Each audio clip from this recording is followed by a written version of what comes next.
I was not in recovery. There's a big difference for me. I think I heard it put this way. Abstaining means you don't drink and you hate it. Recovery is you don't drink and you love it. That's me. The latter one, that's me. I love the fact that I don't have to ever have another sip of beer again. That makes me happy. That was Paul Haney, and this is the SHAIR Podcast. It's time for the SHAIR Recovery Podcast, where we bring you amazing life-changing success stories from addicts and alcoholics all over the world who share their inspiring journey in recovery. And now, here's your host,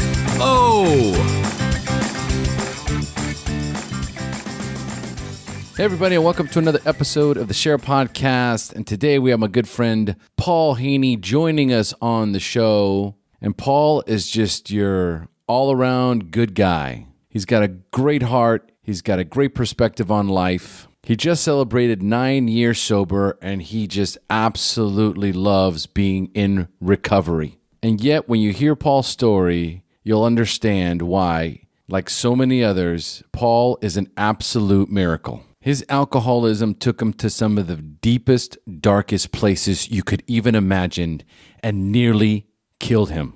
His story is gut-wrenching.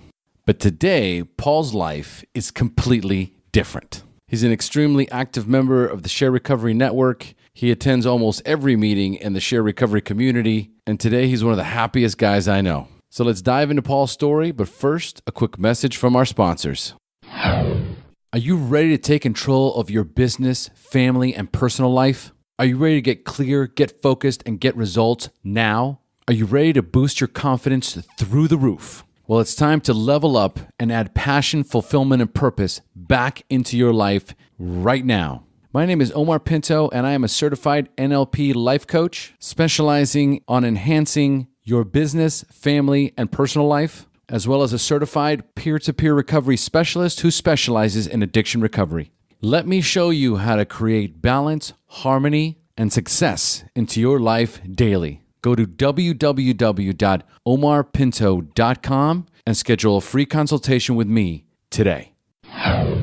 Today's episode of the SHAIR Podcast is brought to you by the SHAIR Recovery Community. The SHAIR Recovery Community is our new online recovery resource that offers online recovery meetings as well as peer-to-peer recovery support and coaching that will enhance your journey in recovery. If you find it difficult to make regular meeting attendance in your area, or are unable to find the recovery meetings that fit your needs, then the SHAIR Recovery Community is the perfect place for you. And the best part is you can try out the SHAIR Recovery Community for the introductory rate of only $1 in the first month, and after that, it's only $12 a month. That once again include live online meetings, peer-to-peer support, and recovery coaching. So for more information about this amazing recovery resource, go to www.theshairpodcast.com, go to the top of the navigation bar, and click on the button that says SHAIR Recovery Community. And join the SHAIR Recovery Community for only $1 today. And if you'd like to contribute to the SHAIR Podcast by putting $1 in the virtual basket, then go to www.theshairpodcast.com, go to the top right corner of the page, and click on the button that says Donate, and drop $1 in the basket today. And if you'd like to access another free resource as powerful or even more powerful than the SHAIR Podcast, then join us in the SHAIR Recovery Network. It is our free private Facebook group that is active 24/7 from people all over the world. If you're seeking recovery, then go to Facebook, go to the search bar, type in SHAIR Recovery Network, and join this free recovery resource today. And if you haven't done so already, don't forget to leave us a 5-star rating and review on iTunes. It's one of the best ways to show your support for the podcast. Now, a quick message from Transitions Daily, and then on to the show. Would you like to join a free, anonymous online group that offers a daily topic email with popular recovery resources, accompanied by a secret Facebook group for discussion? Then go to dailyaaemails.com for more information about Transitions Daily. And don't forget to share dailyaaemails.com with friends, in meetings, and with sponsees in recovery. Hey, Paul, thanks for joining us. Hey, thanks for having me. Pleasure to be here. I'm a big fan. Yes. Thank you so much for joining us, man. I am excited to have you on the show, man. How you feeling? Feeling good. I had kind of a hectic afternoon, but things have calmed down now, and I'm in my zone. So, well, it's been a hectic day. Yeah, I understand. I had a coaching call right before this one, and Paul was in jury duty. Right, Paul? Yeah, civic duty. Yeah, fourth time in 26 years that I've been called, so they must love me down there for some reason. Yes, they appreciate your input.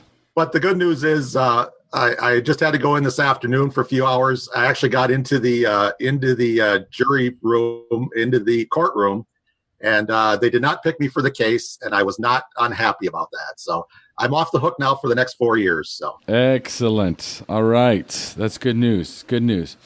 All right, so folks, today we have Paul Haney joining us on the SHAIR podcast. Paul is a very active member of the SHAIR Recovery Network and the SHAIR Recovery community. Just celebrated 9 years of sobriety.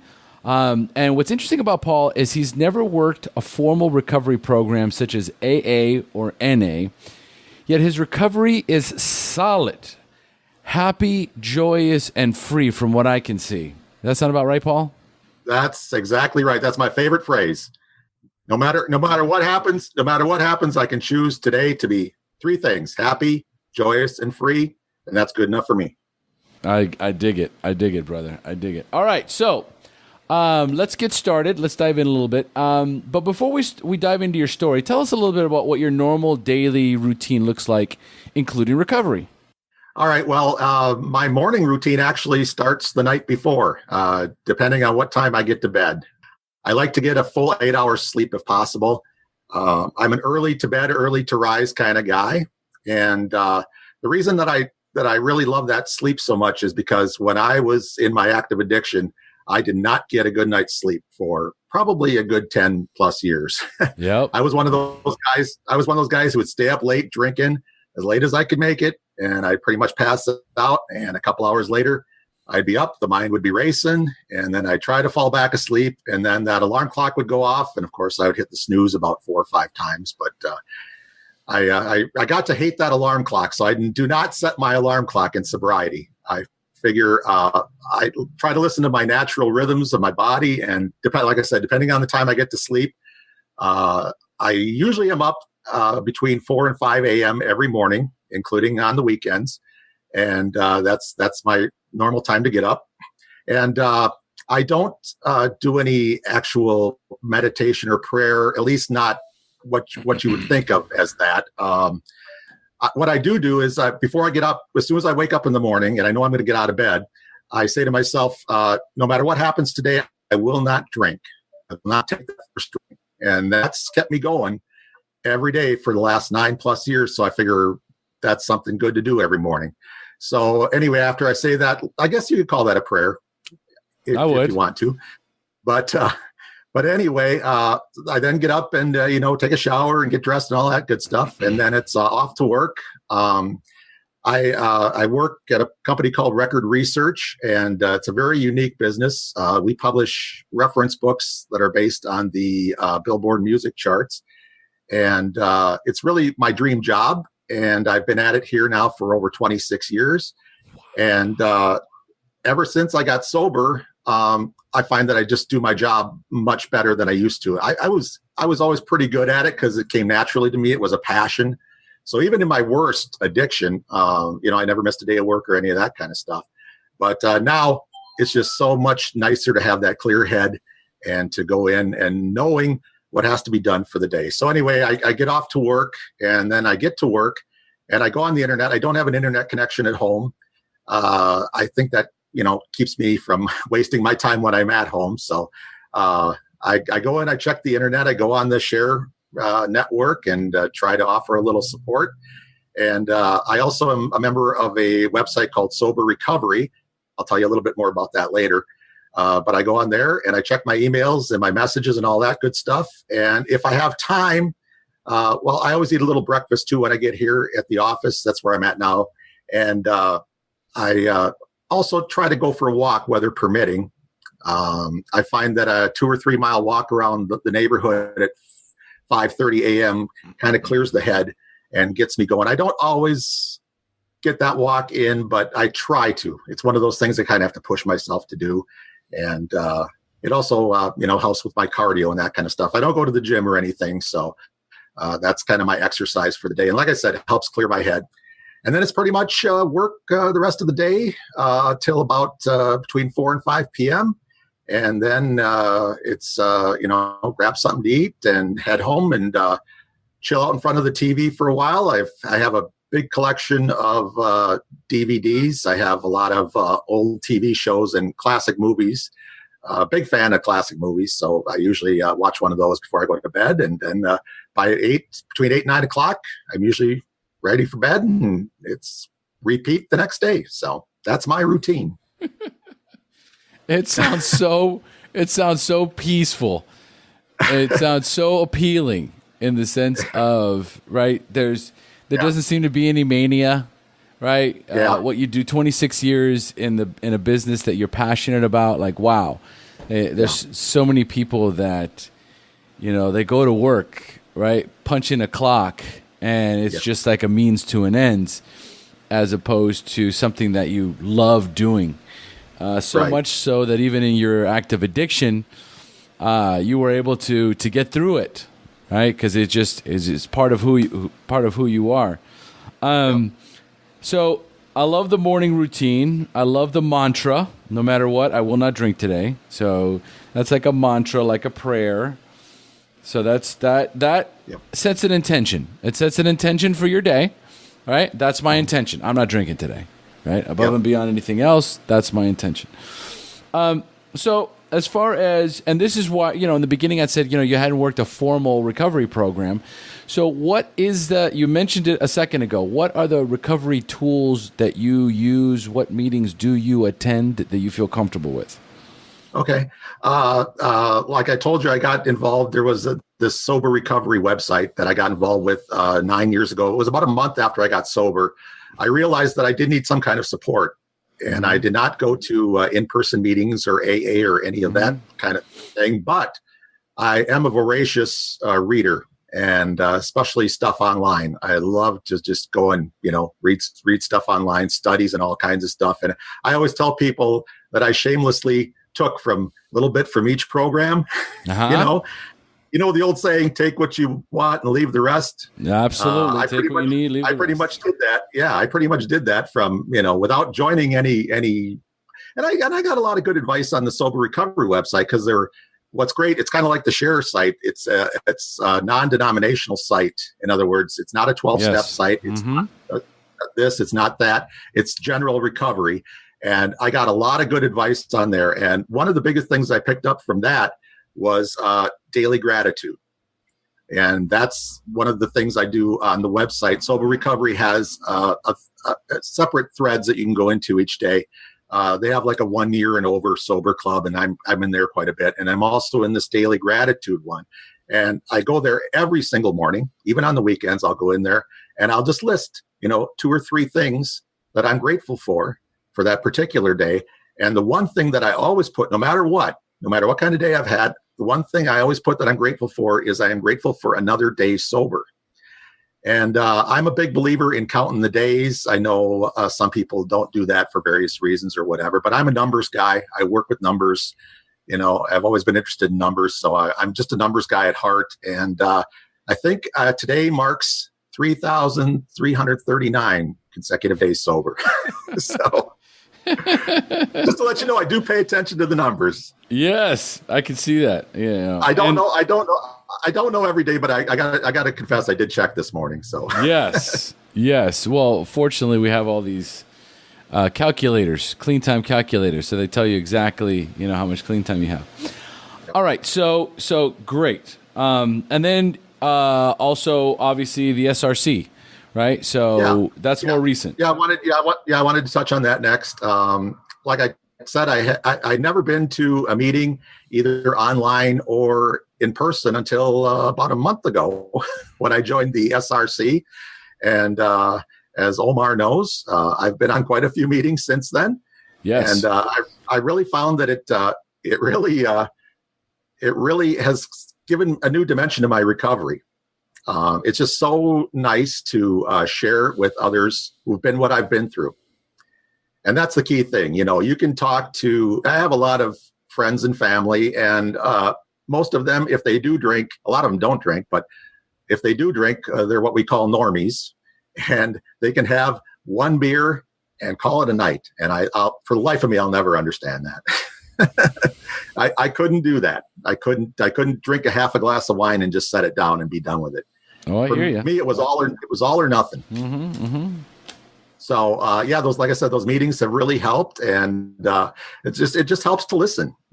Just to listen to what other people have to say, and hopefully I can contribute a few things here and there, and I give some people some advice from what I've learned in my 9+ years. And since I'm not affiliated with any particular program, maybe I can give a little different insight into something that's bothering someone. Absolutely. That's the idea too, is to be able to go in there,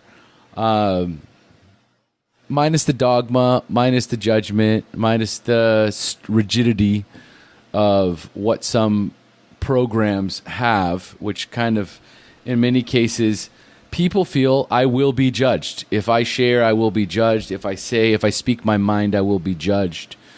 And that's not the case, in the SHAIR Recovery community, nor in the SHAIR Recovery Network. It's always been an idea of, and I always preface this with saying, as long as it's not negative, right? Because there have been situations where people want to perpetuate focusing on the negative. It starts to get a little bit negative. It starts to get a bit, rude, confrontational, combative. People start kind of going back and forth. If I kind of recognize that and I don't feel as though it's now something that is contributing to other people's recovery, it's more kind of like it's raising a flag, because I'll get a message from one of the members going, "Hey, are you watching this post? It's getting super negative." Right? And the people are starting to get a little nasty in there. Right? But that being said, take what you need and leave the rest. Take what you need and leave the rest. There's so much positive information. There's so many tricks, tips, resources, suggestions. And you can look at one and go, yeah, I don't like that suggestion. That one's great. I'm going to write that down. And that one I'm going to add. That one I'm going to add to my toolbox. And when we get to a point where we feel comfortable taking what we need and leave the rest without feeling like we have to eat everything on the plate, right? Because I think as we were growing up, we had to eat everything on the plate, and today, you eat what you like, right? Who's to say who's right or wrong? Bottom line is, here we kind of the philosophy is that as long as you're comfortable, as long as there's information that is helpful, then there is a very good chance that what's being said in the way that it's being said will help people that have had such a resistance to recovery find their way to the recovery pathway that's right for them. That's really the whole idea. So that's what's worked for Paul, right? Like, it's funny because we'll be on the meetings and Paul will spin more recovery jargon than most of us. And I'm like, how are you not even in the meetings? You're dropping more recovery slogans and cliches than the rest of us, right? He goes, well, I take what I need and I put it in my toolbox. And whenever I need it, I just grab it. So it does work. Yeah, I guess I'm kind of the poster boy for this, a la carte recovery. Yes, I like that. See, I'm writing that down too. A la carte recovery. It's like a buffet. Okay, lots to choose from here. All right, so Paul, tell us a little bit about how you maintain your spiritual condition, that constant contact with your higher power. All right, well, I'm not a particularly religious person.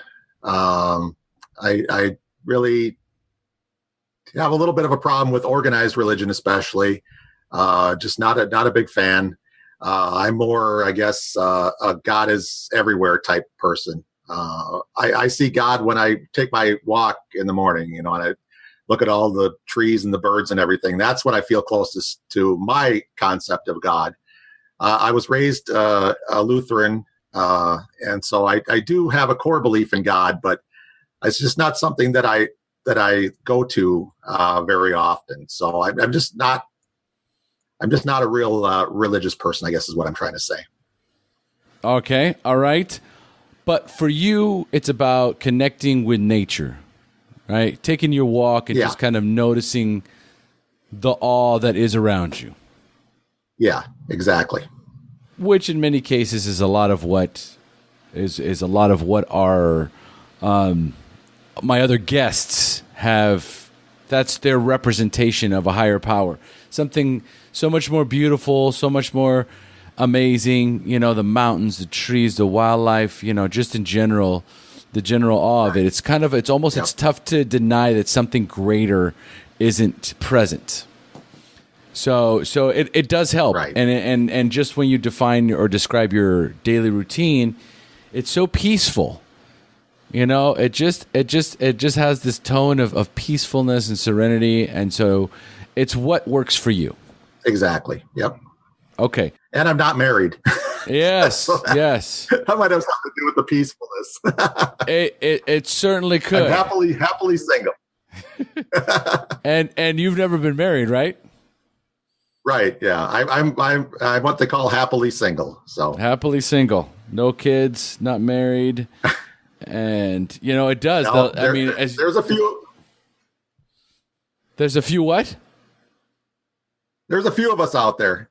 Okay. Yes. Actually, there is.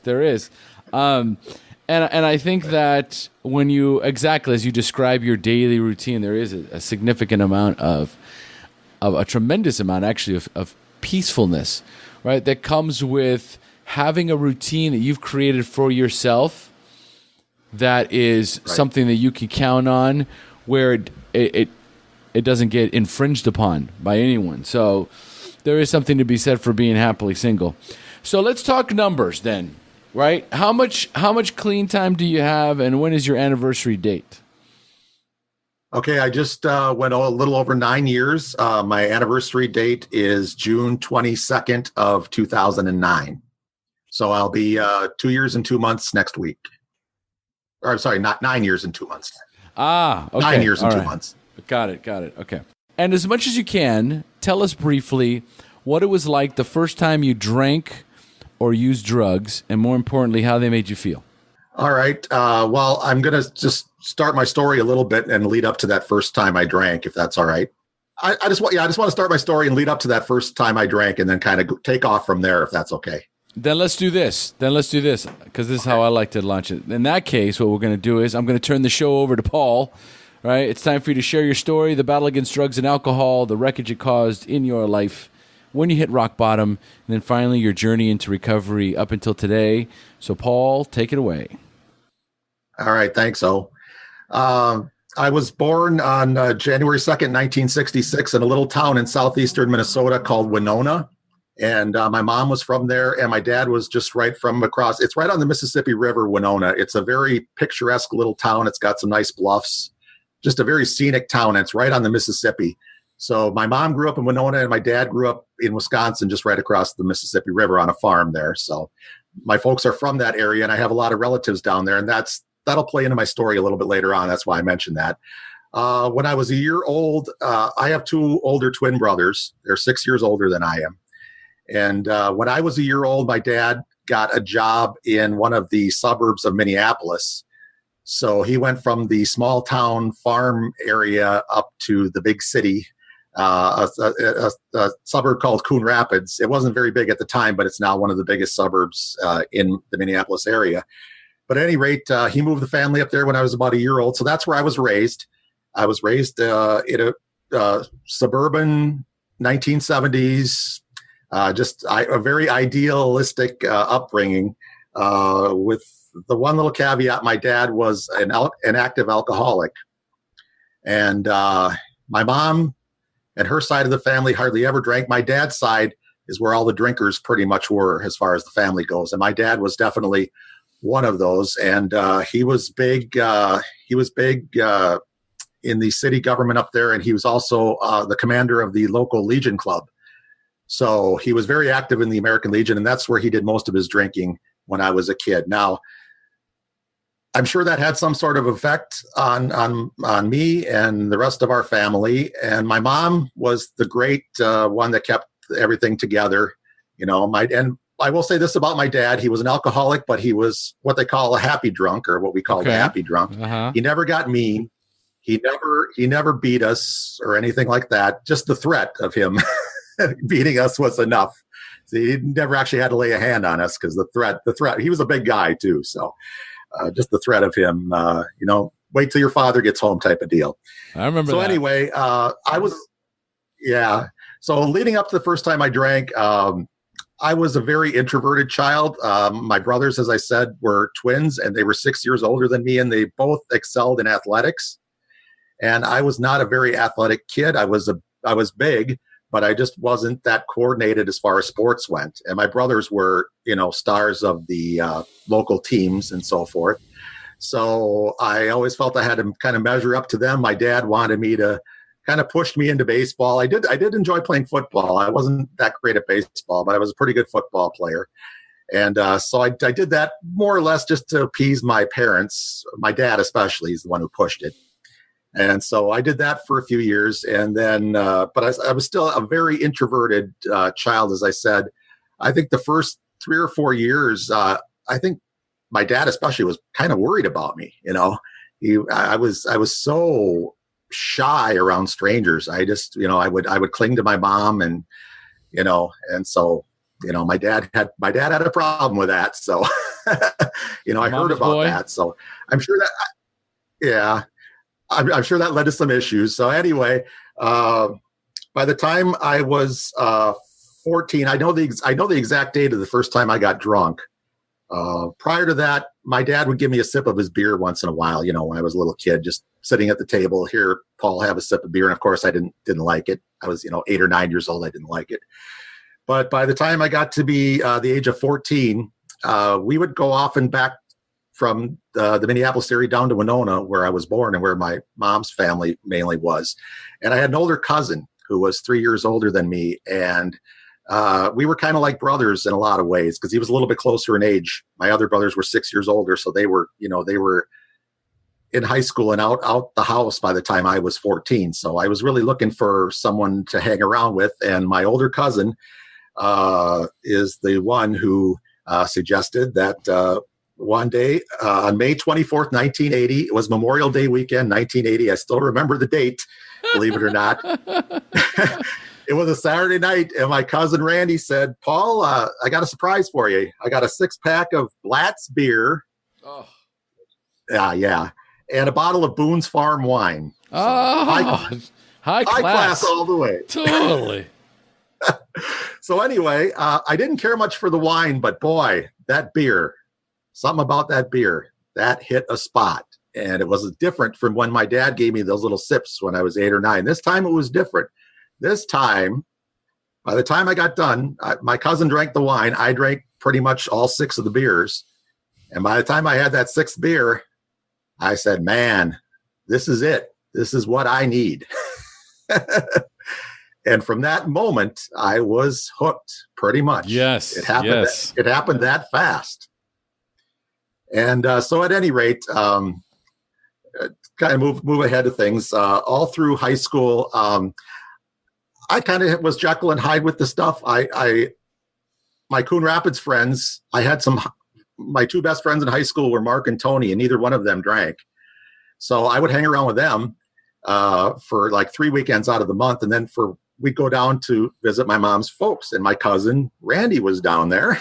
And Randy he was 3 years older, so he could get the stuff, So me and him kind of fell into a routine. Every time we go down there, we'd sneak around. And boy, he knew Paul liked that beer, so he would get me the beer.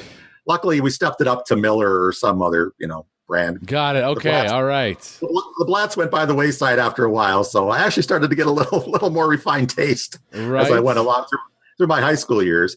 So anyway, it was kind of just once a month type of deal. And then when I got to be about 17, just getting ready to graduate from high school, Randy started bringing around the gin and some of the harder stuff. So I got into the hard stuff at that point. and kind of graduated from the beer. I still like the beer, but started getting into the hard stuff. And then I graduated from high school at the age of 18 and went to college at Winona State, which is in Winona, where Randy was. So, but the reason I went there was I was a mass communications major with a broadcast emphasis. I wanted to get into radio for a career. And so they had one of the best student-run stations in the upper Midwest. So that's the main reason. At least I tell myself that's the main reason I went there. One of the other reasons was so I could hang around with Randy and get drunk, and of course, being in college, start making some new friends. And I fell in with a pretty hard drinking crowd there. And so again, it was a lot of gin, a lot of rum and coke, that type of stuff. Still with some beer mixed in, but. And then in the second year of college, my sophomore year, I had what I call my lost weekend. I started one of those. I started on a Friday afternoon about 3:00, and the next thing I remember, it was Sunday noon. I remember those. Yeah, actually, I don't remember those. Yeah, exactly. It was the first time I really went on a bender like that, though. I mean, even Randy got a little concerned. I guess I fell and bumped my head because I woke up on Sunday around noon. I somehow I guess Randy got me home somehow and put me into bed. And there was a little bit of dried blood on my head. And so I had no idea what happened. And he was kind of fuzzy on the details too. So he didn't know exactly what happened either. And then I started having the dry heaves, which are a lot of fun, of course. And this is the first time I really had them really bad. I mean, I'd kind of had them before, but this time it was bad. And that Sunday afternoon, about 3:00, I had some kind of a seizure. I don't think it was a full-blown stroke, but I didn't even know what it was. But I all of a sudden couldn't talk right. Yes. And yeah, I started, half of my body was paralyzed for just a few minutes. Holy and the first thought that went through my head, of course, was I'm going to school to be in radio, and now I talk like, so that's no good. Well, luckily it passed, and me being stubborn, I didn't go to the doctor or anything, because then I would have to admit that I was. Yes, absolutely. So, yeah. So, you start covering up, and luckily I didn't have any long-term effects from that. But it did scare me off the hard stuff. And so I stuck to beer pretty much for the rest of my college career. And as the more I got into work at the radio station, the less I was drinking, because you have to be, obviously you can't go on the air drunk or everybody will know. And, yes. You'll get tossed out of school, and I didn't want that, because I really wanted a career radio. So anyway, swore off the hard stuff. And then in June of 1988, my senior year, I went down during the summer. I belonged to a disc golf league down there, frisbee golf, where you throw the frisbee at the target or whatever. And I got into the disc golf league, and we had our championships, and I wasn't going to go down for it, because I had another radio gig up in the Twin Cities at that time during the summers. I was going to school. I would work up there. And, but for some reason I decided to go down there. Randy kind of talked me into it. He's like, dude, it's the championships. You got to come down. And I played terrible, and I should have stayed home, because I played awful. And, of course, the big thing after a round of golf is you got to go to the bar. And sure enough, we went to the bar that night, and I ran a stop sign and got my first DUI at the age of 22. Wow. So, and this is one I don't think I even told all my friends about it. My dad and my mom knew about it, and I think my brothers might have known about it. But other than that, it was the first time I've really talked about that one. I chalk it up to youthful indiscretion, or I did at the time. And of course, when you get busted for DUI, one of the first things you have to do is go for an alcohol assessment. And the counselor will ask you questions. And of course, I lied through my teeth. How often do you drink? Oh, once in a great while, yes. Maybe once every month or so. I was pretty much getting drunk every weekend at that point on beer. And of course I was only drinking beer. So can't be an alcoholic if you only drink beer. I was told that at one point, but yes, which is bull, of course. But yes. So anyway, lots of wives' tales. Yeah. So anyway, got my license suspended for that summer. So I took 3 months off from drinking that whole summer. I could drive to and from work, but I got my license taken away, and that was a big wake up call for me. So, and then I went back to school in the fall of '88. I had one semester to finish before I graduated. So I graduated from college in November of 1988, and I graduated on a Friday, and I got my first full-time radio job on the next Monday. I started working. There was a small station just south of the Minneapolis area in a town called Hastings, Minnesota, and we were just on the periphery of the big market. And I was hired there. What was the radio station? It's called KDWA. It's still there. It's still going strong, and it was a little AM station, and they hired me to be the morning man, which means I had to be on the air at 6 a.m.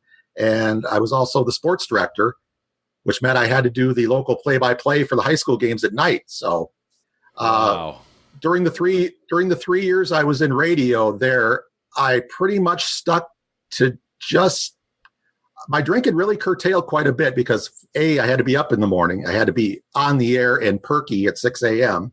You can't do that when you're hungover. So, and I had to do the high school games at night. So I couldn't really go out drinking at night because 2 out of 3 nights during the week I would have a high school game. Now, if I didn't have a game, I might go to the bar and have a few beers, and that was about it. So I really started to curtail my drinking, and I thought, okay, I've finally grown out of it, So flash forward then to 1991, the fall of 91, they sold the radio station, and all of us were out of a job because the new owners bring their own people in. So that's just a natural thing. They did ask me if I wanted to stay on in a lesser role, and I said, no, I didn't want to do that. So I'll take my chances elsewhere. So I did that, and I was out of work for about 3 months, and I kind of got back into the habit of drinking again. I didn't have to get up in the morning. So, I was kind of feeling sorry for myself because I was out of work and started hitting the beer again a little bit too much. And then in January of 1992 is when I I wasn't getting any rate calls for a radio gig anymore, but I did. So I thought, well, I was a big fan of these record research books. They tell you, how high a song got on the charts and all that kind of stuff. And being a DJ, I would use that information a lot on my show. So I figured, I would really like to work there. So I just took a chance and wrote to the owner, and he just happened to be hiring somebody at that time. So I got hired on at Record Research in March of 92, and I've been here ever since. Amazing. So it really is a dream job. Yeah, it really is a dream job for me. So, so anyway, I moved over here, which is 6 hours away from home. And I didn't know anybody other than the people I was working with over here. So one way to make friends is to go to the bar and start hanging out and find some fellow beer drinkers. Yeah. Find some of my kindred spirits. And I started doing that a little bit. Again, I was pretty much just a weekend warrior. My boss is an avid anti-drinking guy. So I knew he wouldn't be happy if he knew that I was drinking a lot. So I kind of stuck to the weekends for quite a while. And but I still, when I would get drunk, I would get drunk. I mean, there was no such thing as 2 or 3 beers. If it was 3, it was 13, 15, I needed about 10 or 12 to get into the zone, get that 14-year-old feeling back again. Oh, I like that. The always chasing that. Mm-hmm.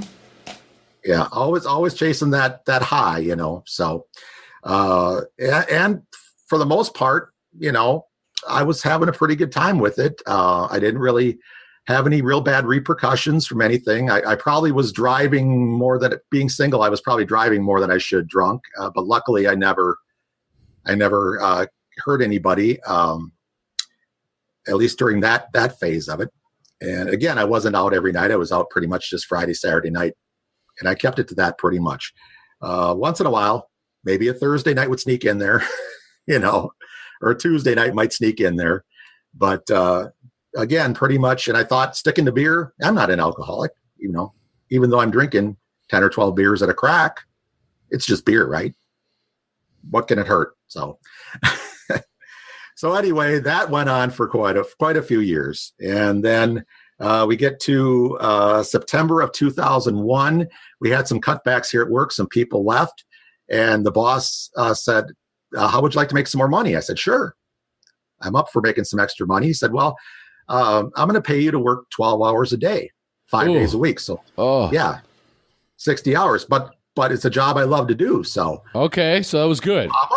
I'm up for it, Okay. All right. So I get in at 7 a.m. I'd leave at 7 p.m., did get an hour lunch. So anyway, I started to fall into that, and it didn't take long when I would get home and it's like, God, I deserve a reward for working 12 hours. So all of a sudden I went from drinking on Friday night, Saturday night. Okay, I'm going to start drinking Tuesday night, Thursday night for sure. And maybe I'll sneak a Wednesday and a Monday in there too for good measure. Well, after about a month of that, I was drinking 7 nights a week. Yep. I would get during the week, I would get home at 7 p.m., a little after 7. I would grab something like a pizza. Goes good with beer, right? Absolutely. Dream come true. Yeah. So pizza and beer. Living the dream, right? Yeah, totally. So, and of course, I could drink, the tolerance after all those years. I had been drinking at, about 20 years at that point. So the tolerance had built up quite a bit. And again, usually I could flip that switch at about beer number 10 or so. And I wasn't just sipping them. I was pounding them down, because get home at 7 and in bed usually by 11, you got a 3-4 hour window there. I got to start pounding those things to make it, again, to get that high, get that feeling, get that 14-year-old feeling back again. Absolutely. And it unfortunately for me, it worked. It took the pressures off. That's why I said those alarm clocks. I started to dread that alarm clock every morning because, boy, I just would start getting maybe some little bit of good sleep, and then boom, I had to get up again and do the same thing. So it was kind of like Groundhog Day for a long time. Get up, go to work, and now the weekends were a different animal because I was off on Saturday and Sunday. So I would try to put off drinking until afternoon because only a drunk drinks before noon, right? Absolutely. So 12:01, I can have a drink and not be an alcoholic, right? So I would wait till after 12. Well, why wait till after 12? I get up 9 or 10 in the morning. Let's crack a beer. Yeah. I got nowhere to go. I'm within walking distance from the liquor stores a block from my house. I got the fast food restaurants are within walking distance. Again, living the dream, right? Living the dream. Here it is. I don't have to do anything. I don't have to be anywhere. I don't have to see anybody. I can sit. I can watch all my my movies, my TV shows. I can sit and I can just drink. Okay, I'll drink till I start drinking maybe 10 a.m. in the morning. I can drink till maybe 4 before I start really. And by that time, I've had not just 12 or 18 that I would have during the week. I would double that, during a Saturday and a Sunday during the day. Each day I could have 24 to 36. And then it kind of becomes a game. How many can I drink? I think I got up to close to 50 at one point, which is but I'm not an alcoholic. It's just beer, right? So that was absolutely. That was of course. Denial. Yeah. Denial was the big thing. And then, so that went on for a couple of years. And then in November of 2003, a week before Thanksgiving, it was a Friday night. I had another one of those killer 60-hour weeks, and I was feeling no pain. And it got to be I got home, started drinking about 7:30. And by 10:30, I had 10 or 12. So I got this bright idea now. Okay, I got to go home for Thanksgiving. So I'm going to throw myself a little party. I'm going to go to the gentleman's club, with a fistful of $1 dollar bills. And I'd become quite an aficionado, being a single guy, of the local gentlemen's clubs. Let's put that in quotes. Yeah, of course. Of course. The stereotype is building. Right, exactly. So anyway, and I'd been hitting those quite a bit, and there was a couple of girls that I really liked there. So it's like, okay, I got to go see them tonight. Well, by the time I got there, I probably, another great idea, right? I probably should have just stayed at home and gone to bed, and nothing would have happened. Well, the bars close at 2:30 in the morning, and I still want to keep going. But now I got to find my car in the parking lot. And that was the challenge for the night. Because, you don't have to go home, but you can't stay here. The bouncers are saying, okay, time for you to leave now. You're not going to take any of these girls home with you. So right. So get out. Mr. Haney. Yeah. And they knew me by then. So they said, you've had enough. You can go. All right. Now, the Gentlemen's Club is 1.5 miles from my home. No problem, right? I'd done it many times, even as drunk as I was. I knew the way home. So I pull out of the parking lot, and what do I see? I see a cop sitting there. I say, okay, I'm going to outsmart this guy. He's waiting for me, right? I'm not going to go past him. I'm going to turn right instead of left. I need to go left to go home. I go right. I know the way around. Well, I was so drunk that night, just on beer, mind you. I don't know how many I had. But I was so drunk that night that I just started driving around in circles. I didn't know where I was. Nothing looked right. Nothing looked like what it should be. And I don't know if it was some kind of psychosis or whatever, or I was just really drunk, which is what the case was. So about 3:30, the local cops, I was actually out in a suburb called Brookfield, which I hardly ever went to. And they said, well, Mr. Haney, you're quite a ways from home tonight. I said, yeah, but I think I'm headed the right direction now. Can I go home now? No, you're not going anywhere. You're getting in the car here. So they gave me the initial breathalyzer, and I don't know if they didn't believe it or what. And they said, we got to take you in to get a true, accurate reading here, because I don't think they were believing what they were seeing. I don't remember the exact number, but it was something like 0.38. Dude, and, yeah. Like, point 4 and above, you're pretty well comatose. Yep. So. So that ended up my big night at the Gentlemen's Club, and there is DWI number 2. Now, this was 15 years after the first one, and luckily the first one was not on my record. They didn't have the computerized records back. Yeah, and that's why I don't talk about the first one much, because they didn't have the computerized records. Even though it was in the state of Wisconsin, the first one, it was on the other side of the state, so it wasn't in the same area I was at now. So at any rate, to make a long story short, I got the DUI right before Thanksgiving. My dad had to come and take me home because I couldn't drive. Again, the license suspended. And my dad, to his credit, he did go to court with me. I had a court date in December for the actual sentencing, and luckily, I knew the prosecuting attorney. So I think I got off a little bit light because I had such a high blood alcohol count. The judge wasn't real happy about that. So yeah, I kind of lucked out there. That the attorney just happened to be someone I knew, a friend of a friend. So and I wore my suit and very respectful for the judge. And of course, I got the license suspended for 6 months again. And I went to the alcohol assessment again. And once again, like I did 15 years earlier, I lied through my teeth. How often do you drink? Oh, just once in a while. Absolutely. Again, just not wanting to face the problem. So, but again, like the first time, it did have a little bit of an effect on me in that I did quit drinking for about 3 months. And this was in the beginning of 2002. So I thought, well, this is pretty easy. I can get sober. I no thought of recovery in my head, mind you. I just said, I'm not going to drink anymore. Okay, well, maybe I'll start drinking again in a few months when all this settles down, all this court stuff settles down. So, I never shut the door in my mind on it. So I did go to, they have classes that the lady, of course I lied to the lady, and she said, well, you just need to go to class. You don't need to go to AA or anything. So, okay.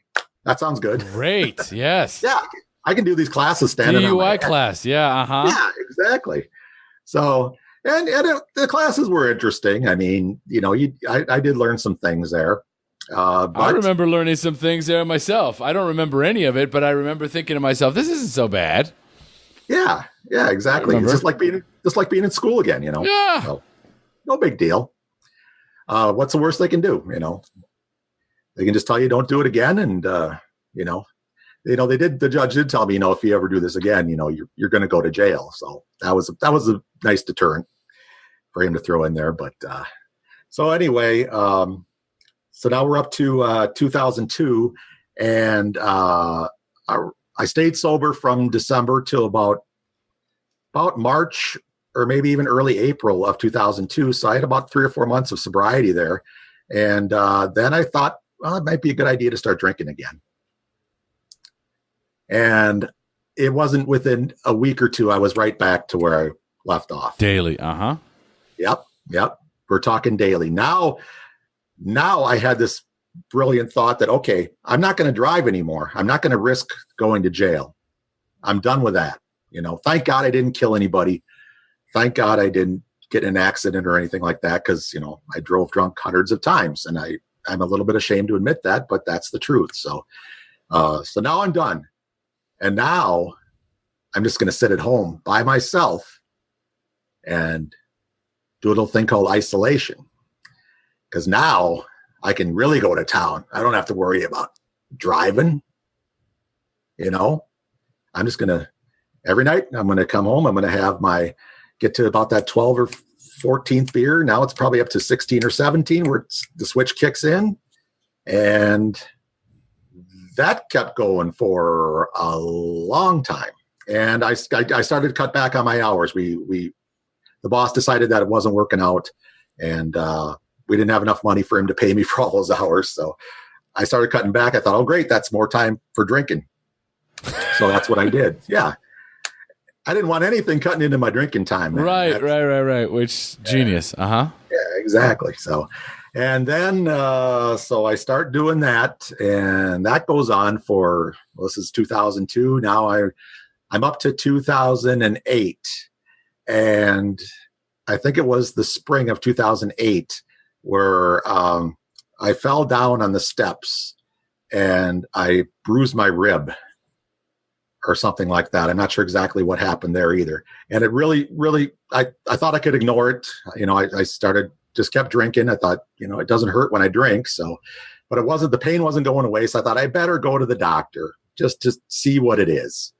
So that was my first trip to the emergency room, was in April 2008. And the nurse went in, and I couldn't really describe what the pain was. I just had this feeling that something was wrong in there.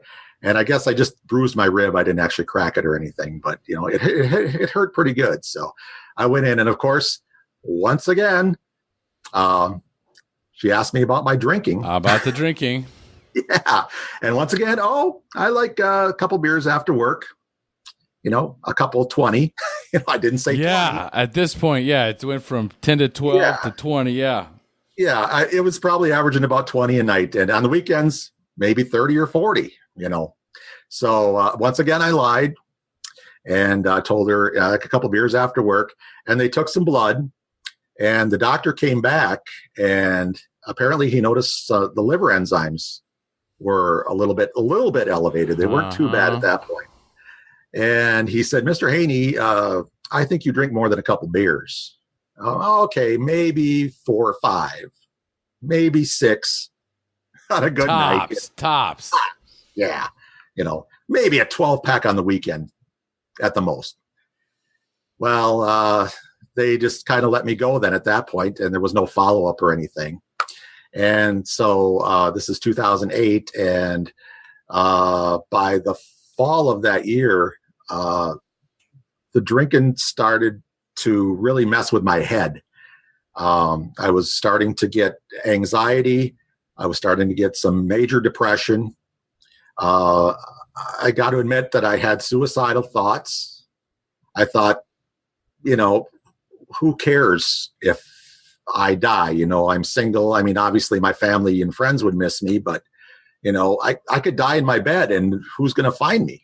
Right. Maybe the boss would ask after a day or two where I was, or maybe the landlord would come in and check the apartment, and I would, but at that point I didn't care. I just, and the drinking was taking some really, really strange turns, because I was starting, like I said, these dark thoughts, and I was always an upbeat, positive guy, even, those years ramping up to this stage. I was always a pretty positive guy. I would call myself a high functioning alcoholic.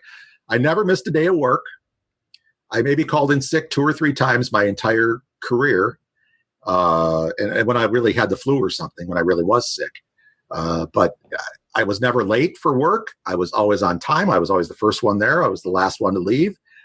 And nobody knew the extent of my drinking other than myself. And that was a big burden for me to carry, because everybody else thought I was fine. I was putting on that mask that so many of us do, for our family and friends. Now I do want to talk a little bit about my dad. My dad, as I said, was an alcoholic all the while I was growing up. And when I turned 17, he got a DUI, and he started going to AA. And this was 1983. And he spent the next 31 years of his life in recovery. He did not have another drink again. So I got to be real close with my dad, a lot closer than I was growing up, even, because I was really close to my mom, because like I said, she kept all of us boys together, and she was always there for us when Dad was not. So when my dad got sober, he and I got really close. And so he could see it. I think he could sense it. Even me being 6 hours away, he would tell me sometimes on the phone, he said, "Paul, you don't sound very good," And I would always try to be cheerful and upbeat. And he could tell something was wrong. Of course. Yeah, he's my dad, he could tell. Yeah. He's also an alcoholic. Right. Yes. Also in recovery, and he right. would know.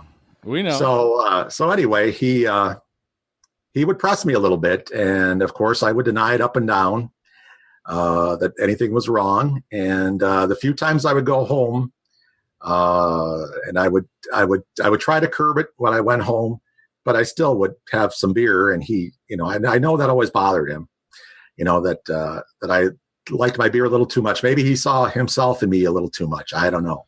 Sure. But he never preached. I'll give him credit. He never sat me down and really, he said, if you want to drink, go ahead, just, don't get behind the wheel while you're home here. If you're going to drink, stay at home and drink, which is what I was doing anyway after my second DUI. So, but again, I would curb it, and they never really saw how bad it was. In the rare time I would go out, maybe a friend would drive me to the bar or something, because I swore off the drinking and driving stuff. But even then, I would go to the bar with a friend, and I'd have the friend drive me home, and then I would continue the party at home by myself. And my friend would think, okay, I dropped Paul off, he's fine. He probably went to bed. Well, little did he know, I was up for another 3 or 4 hours. Always had to keep that fridge stocked with beer at all times. I'm sure. And that's about all I had in there too, was beer. There was room for maybe some ketchup and some mayonnaise, and that was about it. The beer took up the whole fridge. Mm-hmm. So, and of course, I could have enough for a whole week and think by Tuesday, I better get some more. So, only an alcoholic would think like that, right? So anyway, yeah. So anyway, I started definitely getting some physical symptoms. And in the spring of 2009 is when it really got bad. I guess the worst was when I woke up one morning and I went to McDonald's to get some breakfast, and I tried to pull my money out of my pocket, and my hand was doing the shaky hand, which I heard about. Mm-hmm. I heard about that all my life. And I knew I wasn't an alcoholic because I never had a shaky hand. Well, now all of a sudden my hand's shaking. The delirium tremens.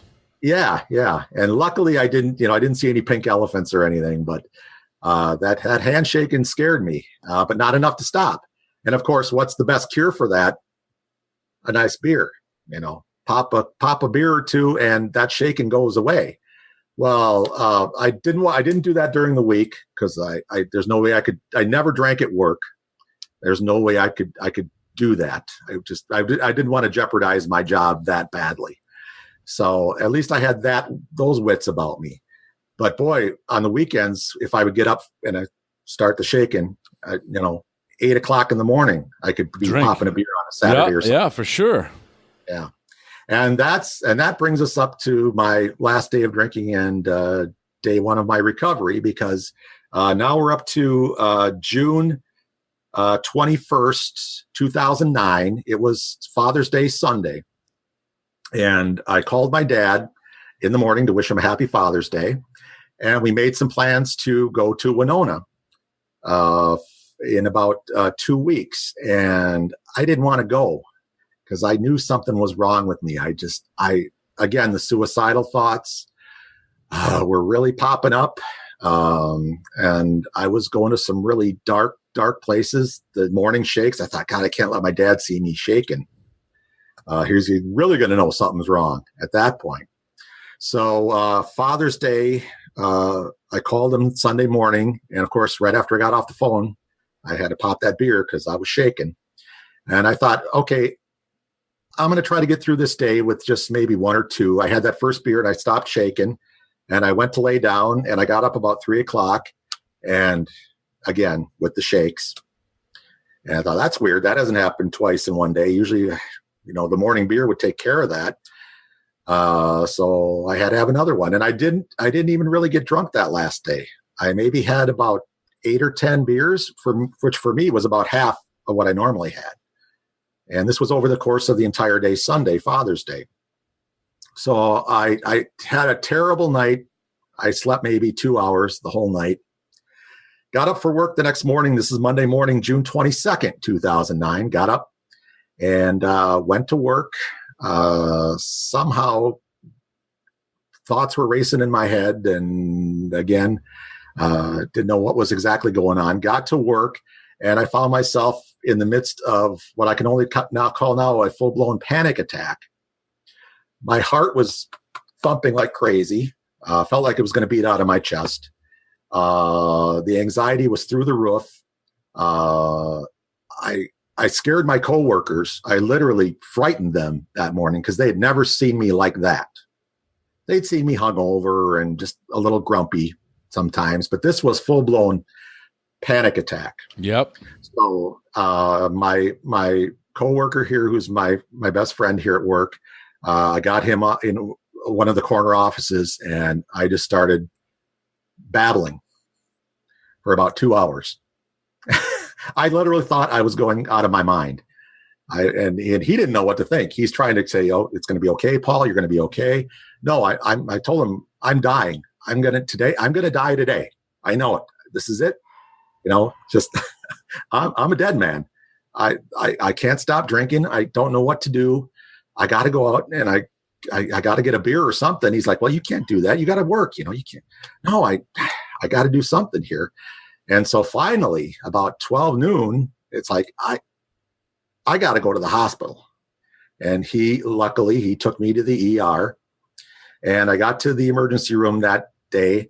And the admitting nurse asked me how much I'd been drinking. And my mind flashed back to all those times, to the alcohol counselor, to the nurse the first time I went in a year before.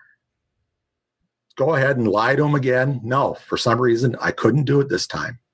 I told her, I said, I've been drinking 18 to 24 beers every night for the past several years. And she just, okay, wrote it down. Doesn't that faze you, She said, no, she said, we get alcoholics in here a lot. So, ooh. Yeah. So, this, and I wish I would have got her name because she was very matter of fact about it. Yeah. She's like, well, they took my blood pressure and it was something crazy. It was like 190 over 120. I mean, I was very close to stroking out that day. And I might have, if I hadn't gone in, I might have just had a massive stroke because like I said, my blood pressure was through the roof. She said, well, the first thing we're going to do is we're going to get your blood pressure down. She told me, you're not going to die, because I kept saying, I'm going to die. She said, Mr. Haney, I can assure you, you're here, you're not going to die. I said, okay, well, that helps. So what they did was they took me into the emergency room proper, and they put me in a bed, and they hooked up an IV with some anti-anxiety, and they put that right into my vein. And I don't know what exactly it was, but she said, the nurse said, you're going to start feeling better in about a half hour. You're going to start your anxiety is going to go away. I said, I kept telling her, don't lie to me. I'm dying here. I'm just out of my head with panic, even at that point. Well, the doctor came in, and they took my blood, of course, and they checked my enzymes again. And my enzymes this time were through the roof. The liver enzymes were highly elevated, is how they put it. I don't know what the exact numbers were, but they were much higher than they were the year before. And the doctor said, you were here a year ago, weren't you? And you had some enzyme problems then. He said, didn't you cut back your drinking? I said, no. I was completely honest for the first time in my life about my drinking. And I think that was part of it. That was part of the catharsis that I needed to go through. So the doctors and nurses were in and out, and the doctor finally came in and said, Mr. Haney, I think you have a drinking problem. I said, oh, thanks, Doc. I don't know how you figured that one out. Yeah. But you did. And I just remember, because I think one of your questions was, about the rock bottom and when did you have that moment of clarity? Well, I had my moment of clarity that day in the emergency room. I don't know if it was the anti-anxiety drugs kicking in or what it was, but I remember they left me alone for about 5 minutes. There was no nurses or doctors or anything. And I was all by myself in the room. And I looked up at the fluorescent lights and I said, if I get out of here, I'm never going to drink again. And that statement still stands to this day. Good Lord. And the moment I said that to myself, and I said it to myself, I didn't say it out loud, I said it in my head, I felt the weight of the world just lifted off my shoulders. And something told me that was it. And it was a miracle. That's the only word I can use to describe it. Yes. So, HP, baby, somebody was looking out for me that day. HP is always looking out for us. Yeah. And so anyway, I got out of the hospital. I thought for sure when I first went in, I was going to have to go to rehab. And in fact, my coworker asked, he said, can Paul stay here, in detox? And they said, we don't have any beds available on this particular day, which looking back at it, I'm kind of glad now because I really didn't need that. In hindsight, I didn't need that supervised detox. I mean, I don't recommend it to anybody who was as hardcore as I was. But my detox, I detoxed by myself at home, and I had some very bad night sweats and insomnia for about the first week. And after that, I didn't have the DTs or anything like that, thank God. But and they did prescribe some anti-anxiety medication for me, which I stayed on for about a month and a half. And then I weaned myself off that pretty quickly because I was starting to feel pretty good pretty quickly once I stopped. But so I got home that night, and the first call was to my parents, and because I knew my dad would understand. So I thought it would be a tough call, but it wasn't. I was completely honest with him. I said, here's what happened. I told the story just like I told it to you now. And my dad said, thank God you went in. And I hope this is it for you. And I told him, I said, this is going to be it for me. And he said, well, we'll see about that. My dad was a realist. Absolutely. So in my mind, I knew it was done, but he took a little more convincing because he'd been there, he'd heard all my bull over the years. So, but he was my biggest supporter, especially early on. Of course, he went through it. So, And we got even closer over the next few years. And I remember I went home the next trip home. Well, we went to Winona on that trip we'd planned. I was 10 days sober, and I met one of my high school buddies at the bar. The bar I used to go to in college was just a little local watering hole. It's actually on the corner. It's in a residential neighborhood, this town of Winona. The bars are actually next to houses in neighborhoods, which tells you how ingrained the culture is there, But anyway, the bartender there at this little hole-in-the-wall tavern, I'd maintained contact with him over the years, and I would always go to his bar to drink when I went to town. And I went there, and he said, well, can I get you a beer? And I said, nope, not drinking tonight. I'm 10 days sober. And he looked at me, he said, good for you. I thought he'd be upset with me. He said, no, good for you. He said, you're my Hall of Fame beer drinker. He said, I think you've had enough. From a bartender, this came from. Oh, yeah. So that just proved that he was more my friend than he saw me as a business opportunity. So we at the bar that night, we had pizza, and I had soda. I had Coke or Pepsi or whatever he had. And I think it was kind of a little test for myself just to see if I could do it. And like I said, I was 10 days sober, and here I'm going back to the old watering hole again. And just, I don't know why I felt the need to do that. But again, I think it was just kind of a little test to see if, okay, this is really it. And we stayed there for a couple hours, had a good time, got to visit, saw some old friends from college and that kind of thing. And, but after about 2 or 3 hours, I was ready to go. Things started getting drunk as they do. Oh yeah. Sloppy. Yeah. And someone wanted to tell the old war stories, which I wasn't up for telling that. I told a couple, but I didn't really, my heart wasn't in it. Yeah. So I went home, and that night too, I had kind of a little revelation that, boy, you know what? I went back to that bar, and I didn't have to drink. And that was a good feeling, knowing I didn't have to do that. And the things the bartender was telling me, he's like, yeah, good for you.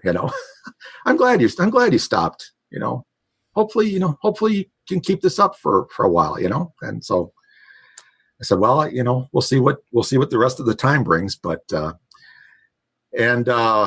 after about a month or so then, of getting sober, I think I alluded to this earlier. I went onto the internet, and I found the Sober Recovery website, which was a revelation. And they welcomed me there with open arms. There was a lady there, no last names ever used there. There was a lady there named Carol, and she welcomed me with open arms. And there was a guy there named D, and Carol passed away, unfortunately, a few years ago, but D is still there. He's one of the moderators there. And he welcomed me with open arms. And I just started reading as much as I could about recovery, because I wanted this one to stick. And I didn't ever want to go back to that ER again. Not like that, I didn't want to go under those circumstances ever again. So I started picking up the recovery stuff, and from here and there, my dad suggested AA, and I don't know why. He got sober with AA, but he stopped going to the meetings about 7 or 8 years in, and he never told me why. I'm not sure why he stopped going to the meetings, but he did have his copy of the big book, and he would always have that. He would have, in the mornings, he would have two books out on the kitchen table. When he would get up in the morning, he'd have the big book and his Bible. And he would read both of those. And I was never really interested in either one of those, to tell you the truth. But I read enough stuff online. So I started picking up stuff here and there. And apparently a lot of it stuck. It did. And the daily gratitude, I think, is the big thing for me. Just so grateful that I had that one moment in that emergency room. Boy, looking back on it, that was probably the most important moment of my life. Saved my life. Yes. I would be dead now. I have no doubt about it. The doctors said that, the doctor flat out told me, he said, you keep this up for another year or so, and you're going to have big problems, irreversible problems. Problems. Yep. Yeah. So maybe that kind of stuck too. So, so that's it. That's basically it in a nutshell. That's amazing, Paul. And, I guess for many of us And then the reason why I talk about, and I ask it in the closing questions always, that aha moment in recovery. Yeah. Because there is a moment, and actually there's usually a few defining moments in our lives and in our recovery where we realize that by the grace of something, by the grace of something greater than me, I was able to stop. And not only that, I was able to get my life back, right? To have a life, because for so many, you feel as though, well, even if I'm sober, life's going to be miserable because I've been trying to chase this 14-year-old buzz since I was 14 years old. I've been chasing a buzz since I was 14 years old. I've been trying to recreate a moment that doesn't exist and will never exist, and I have to constantly be feeding this monster, right? And in the meantime, I've disconnected myself from everyone. Complete isolation. Where back then, being sober and being being single, was the detriment. Just the ability that I can come home every day, do what I want, hide it. I can hide the drinking, right? Hide the fast food eating, hide how late I'm up. There's nobody to tell me anything. Yep. So I create my own boundaries. I create my own rules. I create everything. And so when I don't have anyone to tell me, hey, I think you're drinking a little too much, or you're drinking definitely way too much, right? And kind of have that sort of like, well, I used to hear it, and I'd be like, leave me alone. I don't even have that. I don't even have that for years. So other than because it sounds like you adopted these rituals very early on. Have you been doing all of these things that you describe in the mornings since you got sober? Yeah, I started that on day 2. The first day 2, I got up and I said, okay, because all right, the first thing I thought of when I got out of the hospital was, okay, wise guy, you tell yourself you're not going to drink again. Wow, that's a scary thought, right? For someone who's been getting drunk every day for years. Mm-hmm. That's a scary thought. What the hell am I going to do with my time? Well, first of all, I work a lot, and I love my job. So thank God I didn't lose that. I didn't blow that. That's the one good thing that, I was able to maintain my job and was able to, but now I do it so much better. I'm so much better at it. And I'm even more excited about it nowadays that I know that even if I have a long day at work, you know what? I can go home, I can chill, I can have a soda and watch a movie and go to bed. And it's all good. Yep. It's all good. Or you could join us in the SRC. Yeah. And the meetings have helped me a lot. Like I said, that I didn't think something like that could have that much effect on me 9 years in. But it's just, like I said, a whole new dimension to my recovery. And I'm so grateful for you for providing that platform for us, because it's kind of neat. I can get on with somebody from Australia, somebody from Scotland, somebody from Ireland, somebody from Costa Rica, all over the world.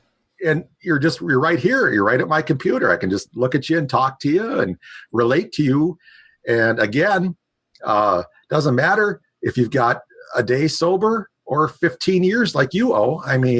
Doesn't matter. I always tell people I learned so much from the newcomers. They remind me how it was, and I never want to forget how it was. Yeah. Horrible. Yeah. I want to live my life happy, joyous, and free.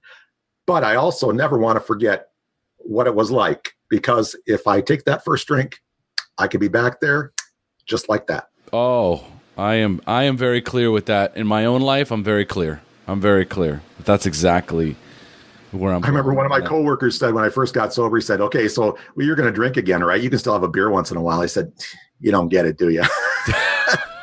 I couldn't have a beer once in a while. That was the whole freaking problem. Since I was 14, I couldn't have a beer. Yeah, exactly. 6. All right, cool. Perfect. All right, so Paul, we're going to start closing up. So I'm going to ask you 5 questions about your early recovery. that you can share with our newcomers. Are you ready? Ready. Okay. What was keeping you from getting clean or staying clean when you first got introduced to recovery? That actually wasn't a problem for me because by the time I got introduced to recovery, I was done.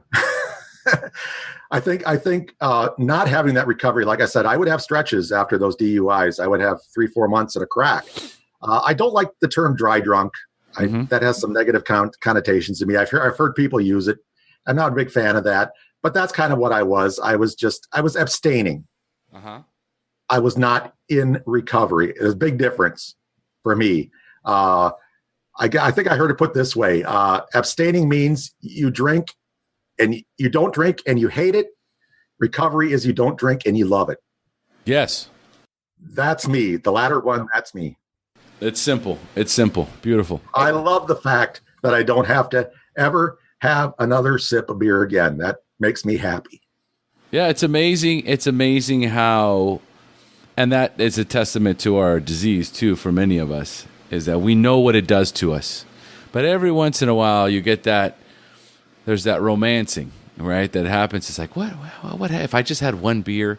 And like you, I think I'm very similar to you, Paul, that even if it comes in, I immediately play the tape. I'm like, what are you talking about? One beer? When was the last time you ever drank one beer? Right? Right. Even when I started. Yeah. Right? It wasn't about, oh, this is interesting. It was glug, glug, glug, next. Yep. Yeah, working for the buzz. All right. Beautiful. Okay, so number 2, at what point did you have a spiritual awakening, that aha moment in recovery when you accepted that you were powerless over drugs and alcohol, but for the first time had developed a hope that you could recover? That was day one in the emergency room. Looking up at the lights. That was it. That was I call it my moment of clarity. Call it a God shot. Call it HP, whatever you want. I call it the moment that saved my life. Yeah, period. I like that. The moment that saved my life. I love that. I might use that as your title. The moment that saved my life. I like it. It's powerful. The moment that saved my life. Okay, Crystal, listen to this.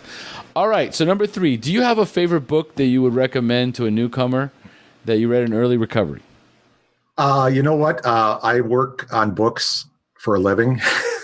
So I'm not a big book reader. I do like to read some nonfiction here and there, but I did not read any recovery books. Okay. What I did do is I went online and I found a lot of stuff. I might have read bits and pieces of some here and there, but I'm not going to sit here and lie to you and say I like so-and-so, you know.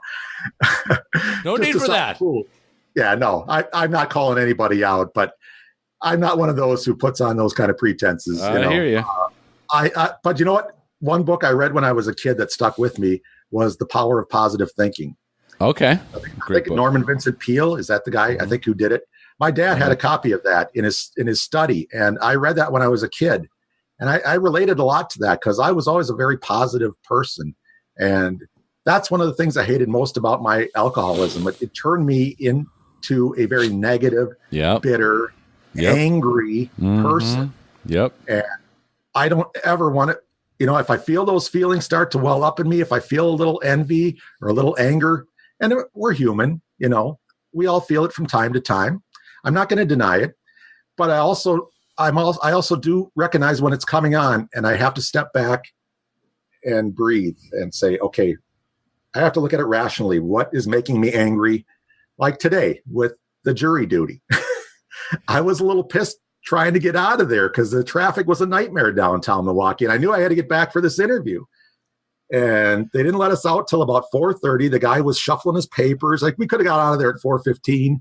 He's shuffling his papers. We're all tapping our phones. Come on, buddy. Step it up, But what are you going to do? The guy's wearing a sidearm. What are you going to do, Not much. Yeah. So, again, I felt that little anger building up. I thought, okay, just chill out. You still got an hour and a half to get back. Omar's not expecting you till 6, and the traffic was bad. But once I got out of the inner city, it got better. I got back, got something to eat, calmed down, and, here I am telling my story. So it all worked out, right?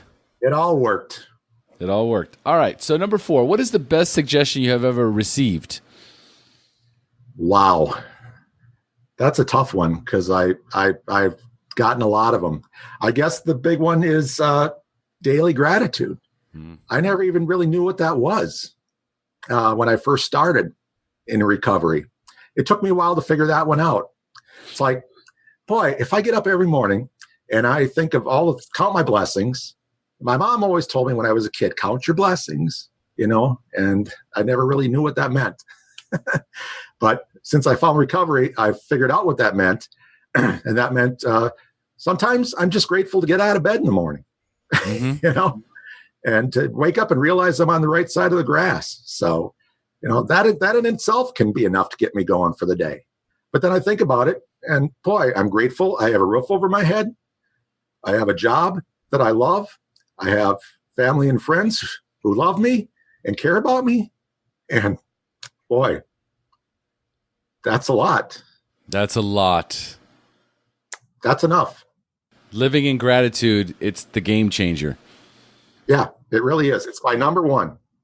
Number one for me, for sure. Okay, so number 5, if you could give our newcomers only one suggestion, what would it be? Start a daily gratitude list. Right, no matter absolutely. what that is. Yeah, I mean, I hate to beat that drum, but that's been my number one thing. Another thing I would say is, don't ever give up on yourself, because there were times when too many to count, I was ready to pack it in. There were some nights I would get so out of it, I didn't care if I woke up the next morning. That's no way to live. No way to live. It's no way to live. And today you wake up at 4 o'clock in the morning with no alarm. Yep. That's a miracle all in of itself. Yeah. If I don't spend all night in the meeting. I know. Exactly. I was at one of Gabby's meetings last week till 10:30 and I was dying. Yeah. I was impressed. I had to cut it down because it was so long it wouldn't load on Facebook. Yeah, So yeah. I didn't get up till 5:30 that next morning. That's late for me. Wow. I hear you. All right. Paul, thank you so much for joining us. Well, thanks for having me, Omar. I really appreciate it. Like I said, I'm a big fan of the show, and it's a little surreal to realize that I'm actually on your show. Wait till it goes live. Oh, well, I can't wait. All right. Folks, we've now reached the end of our show. Thanks for joining us. And as we say here in Costa Rica, pura vida. Pura vida, baby. Thank you for joining us on the SHAIR Recovery Podcast. To check out the show notes page on this interview or to thank our guests for sharing their story, go to www.theshairpodcast.com. While you're on the website, don't forget to sign up for our free newsletter to stay up to date on the latest news, podcasts, and interviews. Want to be one of our guests and share your story? Then go to our website and click on the Share Your Story button. We share our inspiring recovery stories every Tuesday, so subscribe to our show on iTunes or Stitcher Radio to get your free weekly download. We'll see you then. The opinions shared on this show reflect those of the individual speaker and not of any 12-Step Fellowship as a whole. And though we discuss 12-Step Recovery and the impact it had in our lives, we do not promote or endorse any 12-Step Anonymous program.